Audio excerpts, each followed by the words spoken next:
I joined the Coast Guard at 19 years old, and then did 21 years there, where I did tactical law enforcement for them and counter narcotics, things like that, anti-terrorism.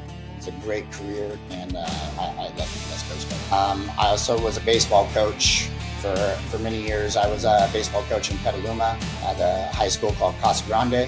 While I was there, we had some very, very talented people. And during my tenure, 2 people made it to the MLB, and one was the #1 draft pick in 2020, and the other one is plays for the Cleveland Guardians on their AAA team. And, on the other flip side, I wasn't the player, I was the coach. And I kind of took the same thing I did in the Coast Guards. There was a mistake on the field, I would go out on the field and show them how to do it.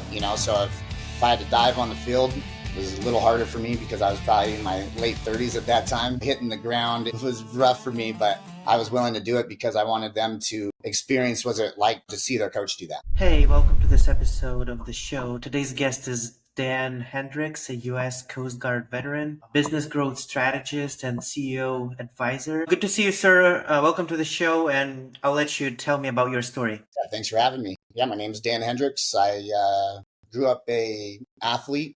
I love playing sports. I think that getting on a team early as you can and learning how to navigate team dynamics is important. So I loved to play sports, and I did that throughout high school. Lettered in 3 sports, baseball, football, and basketball. From that point, I fell in love with law enforcement at a young age. Hey guys, I want to tell you about something you need to check out. It's called Memora. My friend is the founder. This project lets families preserve the voices of their loved ones, whether they've passed away, are living with a terminal illness, or may one day lose their speech. Listen to this sample. Hi, sweetheart. If you're hearing this, I want you to know how much I love you. You were the best. Don't wait until it's too late. Protect the voices that matter most.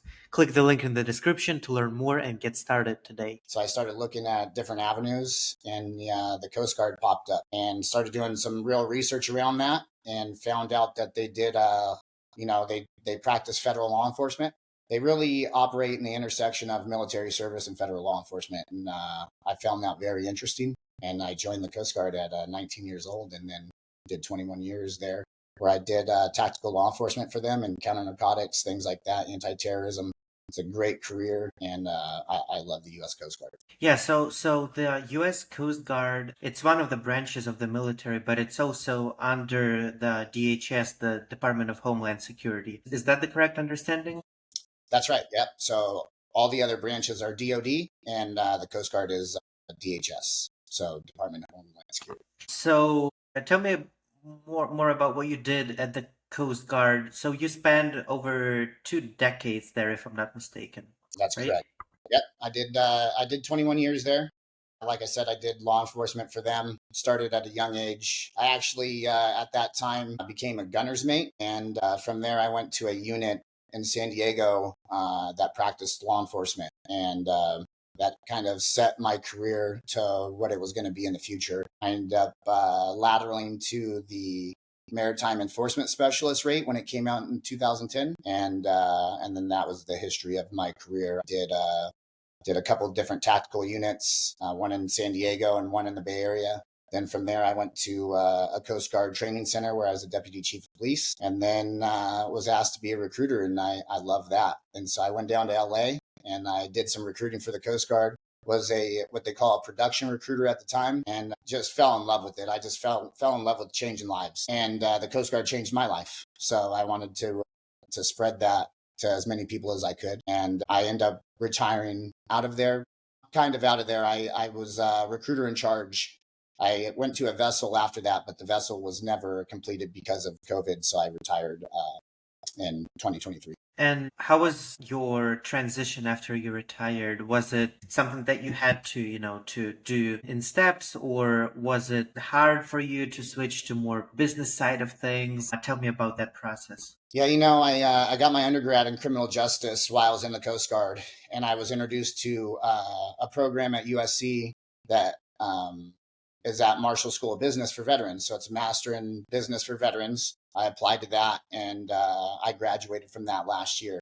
That helped me transition. I was also accepted into a program for special operation guys to help them navigate transition and find a meaningful career after service. And that was the Honor Foundation, an incredible organization, like just hands down one of the best top-notch organizations I've ever been a part of. They really helped me out. It's still a challenge to kind of tell people what I did in the Coast Guard and translate that into the business world. It's getting a little easier now. Yeah, it's been a challenging transition. I think that's the truth for most service members, and that's why I've partnered up with one of my classmates from the Honor Foundation, and he's a retired Navy SEAL, and started a platform called Fight a Fit, and it helps veterans find meaningful careers after service. So, during your service, did you have to, were you deployed overseas or did you spend your time here in the US? So I was on a deployable team. I only deployed here in the U.S., but I deployed multiple times. I was deployed for multiple hurricanes throughout the nation, some presidential security, counter narcotics operations. Just, yeah, we were a deployable unit. We went a lot of places. Yeah, interesting, because I think you're the first guest I had from the Coast Guard, and I have tons of questions for you, Yeah, just out of curiosity. So, what was your rank when you retired from the I Coast was Guard? a E6, so a maritime enforcement specialist, first class. Okay, interesting. So that's an NCO in the Coast Guard. Yeah, the Coast Guard doesn't really use that term, but yeah, technically, yes. Okay, interesting. So what were some of the leadership principles or skills that you've learned during your service there? I see a lot of textbook answers, so I'm just going to kind of go off the cuff here. I think, like I said earlier, about being on a team as early as possible is very important about leadership. So it doesn't even matter, whatever type of team you can get on and learn how to navigate different personalities. I think that emotional intelligence is very important. And the more you get to know yourself and self growth, the better leader you become, and continuous learning. So those three things I think are very strong pillars to support.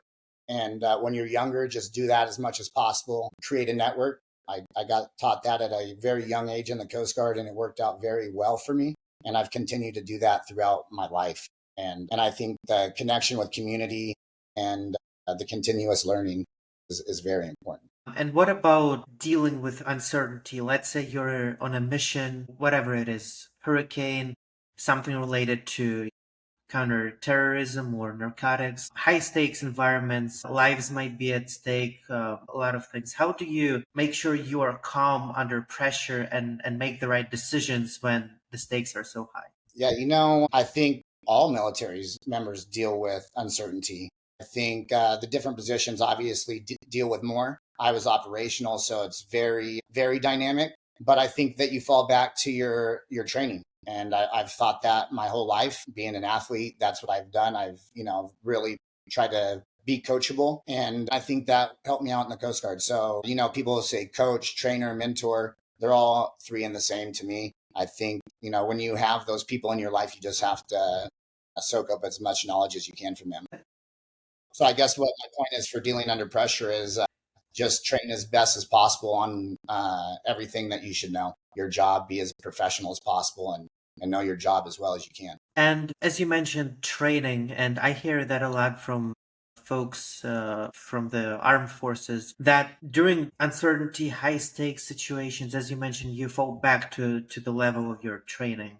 Do you think this can be translated into the business world or the civilian world where you can apply the same approach to the problems you see in corporate America or even in your personal lives? Absolutely. Like I said, I'm a big proponent of training. I think that it makes you better. It's a continuous learner mentality, I guess. The more training you have around what you're doing is going to make you a more rounded individual. So, not just your job. So let's say your job was strictly being a law enforcement agent, but maybe you go outside of that box and you learn some other skill like recruiting. Recruiting kind of showed me that there was something else out there besides law enforcement, and it kind of rounded me out a little bit and prepared me for my retirement. So tell me more about what you do now. You mentioned a few things that you your Navy SEAL friend and you work on maybe something else. What is your primary focus in terms of the career and professional development is? So I am retired, so I like that, and it gives me a little wiggle room to find projects that I want to work on and help out my friends or other business partners that I find the project very interesting. And so when I was at USC going to business school, Find a Fit was presented to me through Sean and another friend of mine through the Honor Foundation. I took the survey. I've taken many surveys. I've taken Gallup surveys, career leader surveys, you name it, I've taken it. And when I took the Find a Fit survey, it said that I was a developer and I would be good at business development. This was our beta version. Now it's been worked on since then. But, so I started looking at business development and things like that. And I was like, oh, this is kind of what I did for the Coast Guard as a recruiter. I went and I looked for clients, I looked for customers, and I tried to find what we call center of excellence to kind of embed ourselves there and, get to know the school counselor or whoever it is. And that way, when, they get ready to find a career, they say, oh, I remember that guy from the Coast Guard was here. So just try to be around as much as possible like that. And what are some of the fundamental differences between what you did in the military versus what you are doing now in business? I don't differences. Maybe there are none, or Yeah, very few. I think it correlates pretty well. I think it translates well. So here's what I've learned in my transition. I think that, if you've done some time in the military, especially at a high level, you have a lot of soft skills that can be transferable to the civilian world. And if that job is different from the job you had in the military, that's okay because you've transferred and had other jobs in the military. So we're used to transition. And so we can learn very fast. We're used to learning like that. So during every transition, I had a new job. I was a law enforcement instructor, deputy chief of police, recruiter. So I had to learn those jobs from scratch when I reported. And I think when you translate that to the business world, it's just the same. So, if I'm going to a new job, I'm going to try to learn as much as possible to be as efficient and proactive as I can in that company or organization. Some of the differences I'm thinking of, and I'm curious to see what your thoughts are here, is like in the military, you can just leave the company if you want, or leave the team. You're obligated to serve for that. In business, as an employee, you have a choice to put your 2-week notice or something and look for something else. And here, in business, you don't have as much of camaraderie and shared purpose, I'd say, at times. Have you noticed any of that? In the military, you can quit. You can. That's what people don't understand. You can quit. It's going to be a little bit different than if you quit from your regular civilian job, but people quit all the time. And there's different avenues that happens in. But yeah, I think the military, people get confused and say, oh, you can't do this. However, we're committed to the mission. We want to see success. We want to see our team succeed. And that's what kind of keeps us there. Our brother or sister on the side of us and moving forward. I don't want to leave them behind. I want to continue the mission and I want to do the best job I can. Interesting. Do you want to quickly talk about how, this process of leaving the military works, the discharge and the consequences of your decision to leave? How does all that play out usually? So are you talking about like what I initially just said about quitting the military? Correct. So yeah, you can quit the military. However, there are going to be different actions. So it depends on where you're at in your career, it depends on your position, and it depends on how you went about, I guess, asking for the discharge. So there are different avenues to go through that you can successfully leave the military like that, though. So you can quit your job. It might take a little longer than it would on the civilian side. You can't just walk out the door that day and that's it. But you can depart the military for sure. So I think, people get confused sometimes and say, oh, well, you had to do that. You had to listen to your leader. You had to do this. That's not true entirely. So being a good leader in the military is very important because we're having that person, risk their life usually for some of the decisions we make. So if you don't have your team aligned, then, you're not going to be successful in your mission. Yeah. And what about mentorship and learning from your mentors or mentoring other people? What's your experience around mentorship? It's very important in life. If you don't have one now, you should get one. And I'm talking to everybody right now. So, and if you're not one, you should be one. I think it goes both ways. Just because you're younger in your life doesn't mean you can't be a mentor. There's people younger than you, so you should reach out to people that you think you can maybe help out or mentor, and be their mentor. And on the flip side, you should always have a mentor. It's very important. I played sports, so my coaches were my mentors. My grandfather was my mentor. And then in the military, I had a leader when I was very young in my career, Lieutenant Eric Williams, and he was probably the best leader I ever had in the Coast Guard. I was young then, and it was set me up for success. He taught me everything there was to know about networking in the Coast Guard, being a good teammate, always showing up. He was the leader, and we'd do things at like 3 a.m, and he'd come out there with us. I'd be very tired. He was an older guy, and but it was just, he always did it with a smile, and so I always took notice of that and always appreciated. And that's how I kind of carried myself throughout my career. And do you mentor now that you're retired from the military? So yeah, I do a lot of things. So I do jujitsu. So I'm a brown belt in jujitsu. So I do some mentoring there, some coaching. I also was a baseball coach for many years. I was a baseball coach in Petaluma at a high school called Casa Grande. While I was there, we had some very, very talented people. And during my tenure, 2 people made it to the MLB. And one was the number 1 draft pick in 2020. And the other one is plays for the Cleveland Guardians on their AAA team. And just being around that environment and being back on the other flip side, I wasn't the player, I was the coach. And I kind of took the same thing I did in the Coast Guards. If there was a mistake on the field, I would go out on the field and show them how to do it. So if I had to dive on the field, it was a little harder for me because I was probably in my late 30s at that time. So, hitting the ground, it was rough for me, but I was willing to do it because I wanted them to experience what it like for their, to see their coach do that. And I think that's important throughout your life. If you're going to be a mentor and you tell somebody to do it, either you better want to do that or be willing to do it. Because when you pass that on and you don't do those things, that's, I think, you create some mistrust, and that's where you lose some leadership qualities. So leadership by example is important. And did you coach that team after you retired or during your service? That was How during did that work? Yeah, I was the deputy chief of police in Petaluma during that time. Before that, I coached a team in Oakland, California. That was very fun too.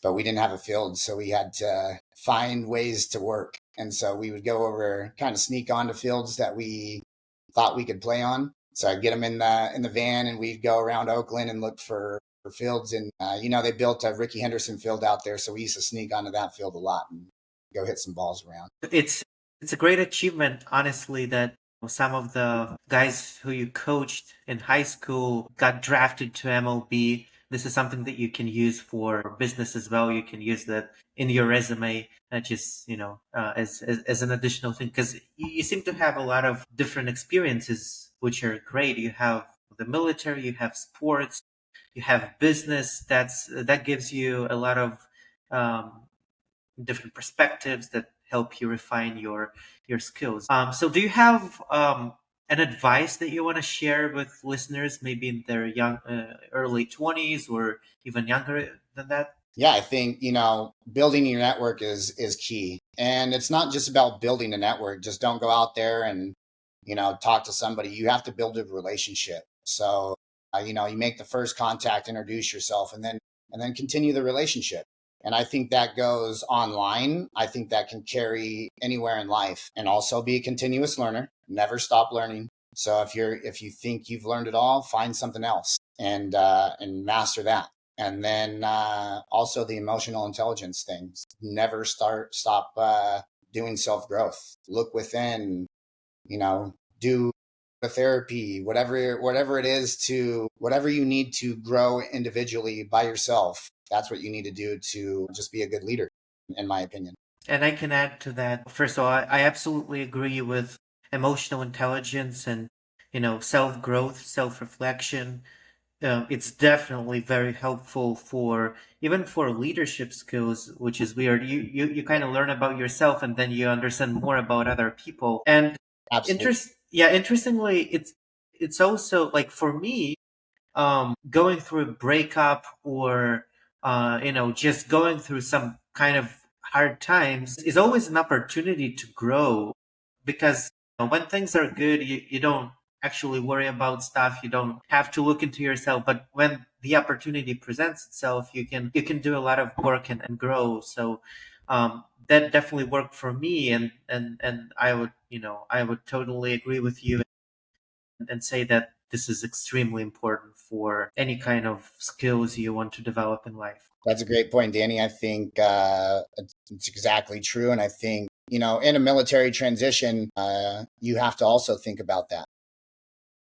When we go to boot camp, storming, norming, performing model is the same for exiting the military. So it might look like a lot of chaos, but we're trying to find our foothold. It's a different life than it was 21 years in the Coast Guard. There was a structure there, even though I was got to do a lot of cool and fun things. There was structure around the, I guess the frame. There's a frame about what I was doing, so it wasn't just figure it out. It was, hey, there's a structure, and you can kind of move freely in between there. Yeah, and once you're out, you're kind of on your own. You have to create that structure from the ground up and figure it out by yourself. Yeah, and that's actually a very important point too. Is the connection and community. We're used to that camaraderie. We're used to community. We're used to connection. So it's very important for service members to stay connected. And there's so many veteran organizations out there that are doing that and helping people do that. So if you're not connected with one of them already, I suggest you do it and just reach out to people. Reach out to me. I'll talk to you. So if there's any veterans, I'm also there to help you out. So yeah, Awesome. connect. I'll leave your link to your LinkedIn under the video. So if you're listening to this podcast, feel free to go to Dan's profile and to reach out to him.